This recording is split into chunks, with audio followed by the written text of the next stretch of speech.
Salam saudara, kita berjumpa kembali dalam Renungan Harian edisi Senin 7 Maret 2022. Dan hari ini kita akan masuk ke bagian terakhir dari seri 3 peluang yang paling berbahaya dalam kehidupan kita manusia, yaitu uang, seks, dan juga kekuasaan. Dan kita akan masuk kepada pembahasan tentang kekuasaan. Minggu lalu saya membahas bagaimana kalau kuasa itu menjadi eh, terlalu kita kejar, terlalu menjadi fokus hidup kita. Ya, dan hari ini kita akan melihat kebalikannya. Apabila kita justru terlalu kurang memakai kekuasaan yang Tuhan percayakan kepada kita. Nah, kekuasaan itu bisa saya ibaratkan seperti gas pada motor atau mobil. Terlalu kencang itu bisa membahayakan orang lain, bisa menabrak, menyenggol. Dan kalau kita terlalu lemah, terlalu lambat, malah membuat orang-orang di belakang kita menjadi susah maju, terhalang oleh kelambanan atau keengganan kita. Nah, mari kita berdoa sebelum kita membaca dan merenungkan firman Tuhan yang menjadi topik kita hari ini. Mari kita berdoa. Tuhan, kami bersyukur karena Engkau adalah Allah yang memberikan kami berbagai karunia, kuasa untuk kami pergunakan di dalam kehidupan kami. Dan kami akan belajar lebih dalam tentang bagaimana kekuasaan yang Tuhan percayakan kepada kami. Bagaimana kami harus mengelolanya dengan penuh tanggung jawab. Pakai hamba-Mu untuk boleh menjelaskannya. Di dalam nama Tuhan Yesus kami berdoa. Amin. Renungan hari ini saya ambil dari kisah perumpamaan 3 hamba, tetapi kita hanya akan membahas hamba yang ketiga, hamba yang mendapatkan 1 talenta. Matius 25 ayat 14 hingga 15. Sebab hal kerajaan surga sama seperti seorang yang mau bepergian ke luar negeri yang memanggil hamba-hambanya dan mempercayakan hartanya kepada mereka. Yang seorang diberikannya 5 talenta, yang seorang lagi 2, dan yang seorang lagi 1, masing-masing menurut kesanggupannya. Lalu ia berangkat. Perhatikanlah bahwa Yesus mengatakan bahwa kerajaan surga sama seperti ini. Ya, sama seperti ini. Sama seperti apa? Seperti seorang tuan yang mempercayakan hartanya kepada hamba-hambanya. Ini adalah kehormatan yang besar bagi para hamba-hamba ini, karena pada masa itu tidak lazim, ya, tidak lazim tuan mempercayakan hartanya kepada hambanya. Di zaman kita saja, kalau ada seorang tuan mempercayakan tokonya, tentu dia akan mengawasi dengan seksama. Mempercayakan harta kepada hamba sangat tidak lazim. Lalu kalau kita mengingat perkataan Yesus dalam amanat agung yang dipercayakan, pesannya itu memuat kepercayaan Tuhan kepada kita. Kepadaku telah diberikan segala kuasa di surga dan di bumi. Karena itu, pergilah, jadikanlah semua bangsa muridku, dan baptislah mereka dalam nama Bapa dan Anak dan Roh Kudus, dan ajarlah mereka melakukan segala sesuatu yang telah kuperintahkan kepadamu, dan ketahuilah aku menyertai kamu senantiasa sampai kepada akhir zaman. Jadi Yesus yang maha kuasa itu beserta dengan kita. Jadi kekuasaan Yesus itu juga diberikan kepada kita. Saya tidak mengutip ayatnya. Yesus berkata kepada para murid, kalian akan diperlengkapi dengan kuasa dari Maha Tinggi. Itu berbicara tentang Pentakosta. Dan setiap orang yang percaya kepada Yesus diberikan Roh Kudusnya tinggal dalam diri kita, artinya kita memiliki kuasa dari Allah. Kalau ini jadi kalau kita pikirkan, kalau dahulu di masa nenek moyang kita, Adam dan Hawa mendapatkan kuasa untuk berkuasa atas ikan-ikan, burung, hewan, dan tumbuh-tumbuhan, artinya Tuhan mempercayakan dunia ini kepada manusia untuk kita kelola. Kali ini kita sebagai orang Kristen diberikan kuasa tambahan, yaitu untuk memuridkan bangsa-bangsa kepada Kristus. Jadi mandat Tuhan di pundak kita itu besar.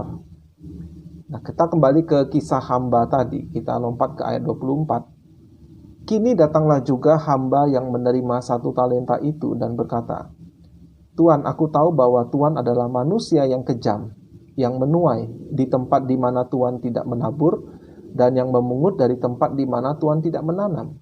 Karena itu aku takut dan pergi menyembunyikan talenta Tuan itu di dalam tanah. Ini terimalah kepunyaan Tuan. Kata-kata hamba yang ketiga ini cukup lama membuat saya sukar untuk mengerti apa yang dia maksud. Mengapa dia menuduh tuannya sebagai manusia yang kejam, di mana dikatakan tuan itu menuai di tempat tuan tidak menabur, memungut dari tempat di mana dia tidak menanam.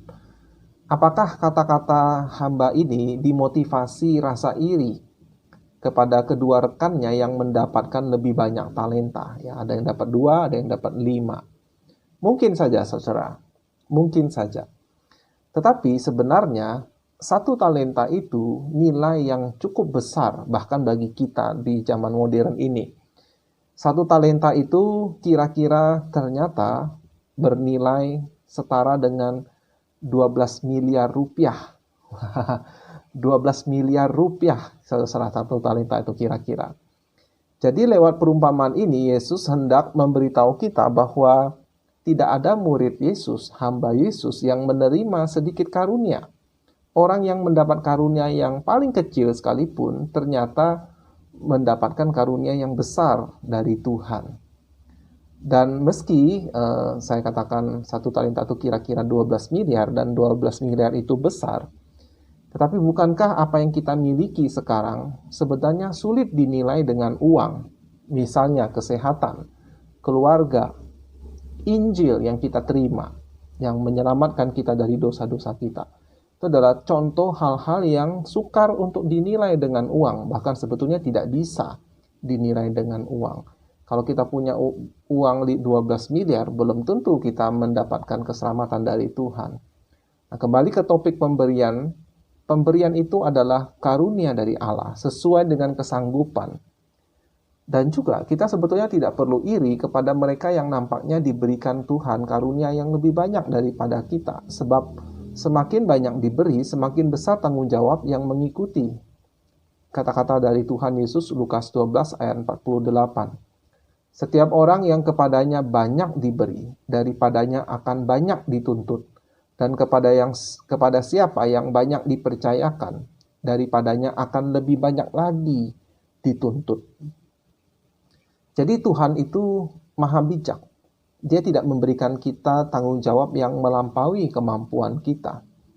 Bahkan pada saat kita kalau mendapatkan tanggung jawab yang seolah melampaui kekuatan kita, namun kita harus ingat, Yesus adalah sumber segala kuasa. Kepadanya telah diberikan segala kuasa di surga dan di bumi. Sehingga dia akan memberikan kita kuasa, kemampuan yang kita butuhkan untuk menanggung apa tanggung jawab, kesulitan, beban, tugas yang Tuhan percayakan kepada kita. Jadi, kata-kata dari hamba yang ketiga ini sebetulnya hanyalah pembelaan diri yang kosong, alias omong kosong, yang mengatakan Tuhan ini manusia yang jahat, Tuhan ini begini-begini, begitu-begitu. Nah, sekarang mari kita perhatikan jawaban dari sang Tuan, ayat 26. Maka jawab tuannya itu, hai kamu hamba yang jahat dan yang malas. Jadi kamu sudah tahu, menarik sekali ya, memakai kata kamu, bahwa aku menuai di tempat di mana aku tidak menabur, dan memungut dari tempat di mana aku tidak menanam. Sekali lagi, kata-kata ini awalnya membuat saya bingung. Tetapi saya mengingat nasihat dari Amsal. Amsal 26 ayat 4 dan 5. Jangan menjawab orang bebal menurut kebodohannya, supaya jangan engkau sendiri menjadi sama dengan dia. Jawablah orang bebal menurut kebodohannya, supaya jangan ia menganggap dirinya bijak. Kenapa ada 2 nasihat yang seperti bertolak belakang? Nasihat ini punya 2 makna. Pertama, jangan jawab orang bebal sesuai kebodohannya, ya, dengan kebodohannya. Nanti kita ikut-ikutan bodoh seperti dia. Jangan ditiru-tiru. Tetapi ada kalanya perlu menjawab orang bebal itu menurut kebodohannya, supaya ia jangan menganggap dirinya bijak. Artinya kalau kita copy paste kata-kata dia, kembali kepada dia, ada kemungkinan dia menjadi sadar betapa konyolnya, betapa bodohnya, betapa lemahnya argumentasi yang dia ungkapkan. Persis seperti hamba yang ketiga tadi. Betapa bodohnya argumentasi yang dia pakai untuk membela dirinya. Inilah yang kemudian dipakai oleh Tuhan. Kamu bilang saya begitu, saya jahat. Saya mengambil dari tempat di mana saya tidak menanam. Kalau sudah tahu saya kejam, saya jahat, saya kan akan balik minta uangnya, akan minta mana uang saya, mana bunganya. Kalau kamu tahu saya sudah kejam, kenapa kamu nggak titip kepada temanmu yang lebih lihai? Supaya dia dapat untung, dia bisa berikan kepada kamu juga. Dan itulah kata-kata dari tuannya, ayat 27. Karena itu, karena kamu sudah tahu aku tuan yang jahat seperti katamu, sudahlah seharusnya uangku itu kau berikan kepada orang yang menjalankan uang, supaya sekembaliku aku menerimanya serta dengan bunganya. Sebab itu, ambillah talenta itu daripadanya, dan berikanlah kepada orang yang mempunyai 10 talenta itu. Karena setiap orang yang mempunyai kepadanya akan diberi, sehingga ia berkelimpahan. Tapi siapa yang tidak mempunyai apapun juga yang ada padanya, akan diambil daripadanya. Dan campakkanlah hamba yang tidak berguna itu ke dalam kegelapan yang paling gelap. Di sanalah akan terdapat ratap dan kertak gigi. Saudara, kata-kata ini sangat menohok, sangat tajam.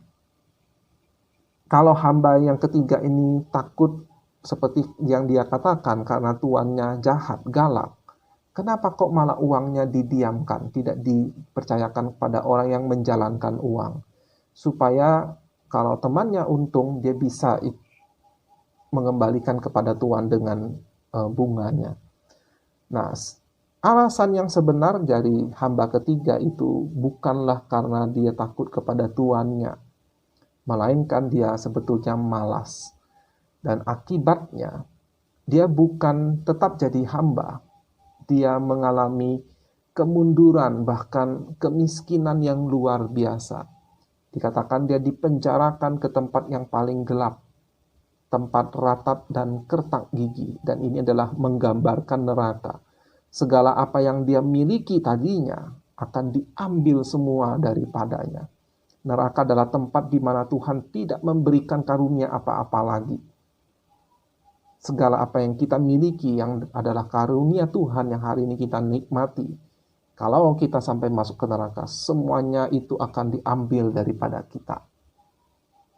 Tapi mereka yang menjalankan kekuasaan dari Tuhan, kepercayaan daripada Tuhan, akan diberi makin limpah. Yang punya makin limpah. Yang tidak punya, semuanya daripada miliknya akan diambil. Ini perkataan yang sangat serius, saudara-saudara. Tuhan Yesus pernah berkata, takutilah Dia, yaitu Allah, yang sanggup melemparkan jiwa kita ke neraka, kegelapan yang paling gelap. Jadi sewajarnya lah kita memang benar-benar punya rasa takut kepada Allah. Tapi kemudian rasa takut itu, setelah kita mengenal tentang Allah, Allah kita ternyata adalah bukan Tuhan yang kejam. Dia bukan Tuhan yang mengambil dari tempat di mana Dia tidak menanam. Dia justru adalah Allah yang bekerja. Itulah sebabnya Dia memanggil kita untuk ikut Dia bekerja. Dia bukanlah juru selamat yang menyuruh kita memikul salib, tetapi Dia sendiri tidak memikul salib. Justru karena Dia sudah memikul salib, Dia memanggil kita untuk mengikut Dia. Itulah kenapa Yesus memakai sebutan ini. Jahat, malas kamu itu.